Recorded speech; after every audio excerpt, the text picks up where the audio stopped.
दोस्तों, आज की कहानी है कि शिव तांडव स्तोत्र को जो रावण जी ने लिखा है वो कैसे रचा गया था।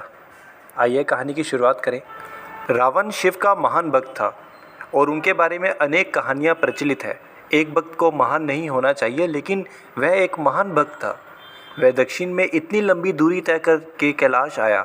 मैं चाहता हूँ कि आप बस कल्पना करें, इतनी लंबी दूरी चल के आना। और वो शिव की प्रशंसा में स्तुति गाने लगे।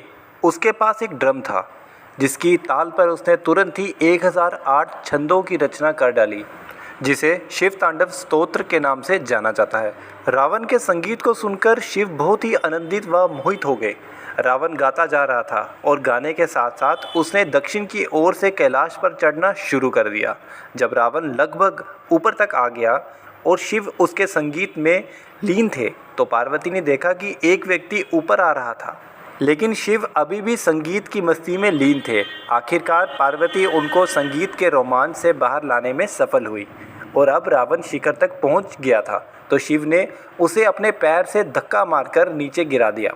रावण कैलाश के दक्षिण मुख से फिसलता हुआ नीचे की ओर आ गिरा।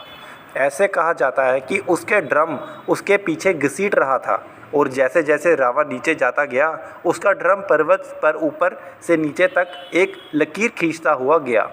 अगर आप कैलाश के दक्षिण मुख को देखें तो आप बीच में से ऊपर से नीचे की तरफ आता एक निशान देख सकते हैं। कैलाश के एक मुख और दूसरे मुख के बीच में अंतर या भेदभाव करना ठीक नहीं है, लेकिन कैलाश का दक्षिण मुख हमें ज़्यादा प्रिय है क्योंकि अगस्त्य मुनि कैलाश के दक्षिण मुख में विलीन हो गए थे।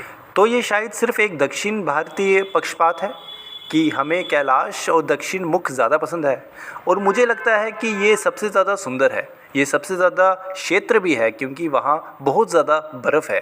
कई तरीक़ों से इस मुख में सबसे ज़्यादा तीव्रता है, लेकिन बहुत ही कम लोग हैं जो कैलाश की दक्षिण मुख की ओर जा सकते हैं। ये बहुत ही दुर्गम है और वहाँ पहुँचना कम लोगों के लिए संभव है क्योंकि इसका मार्ग अन्य मुखिया की तुलना में बहुत ज़्यादा कठिन है। ओम नमः शिवाय।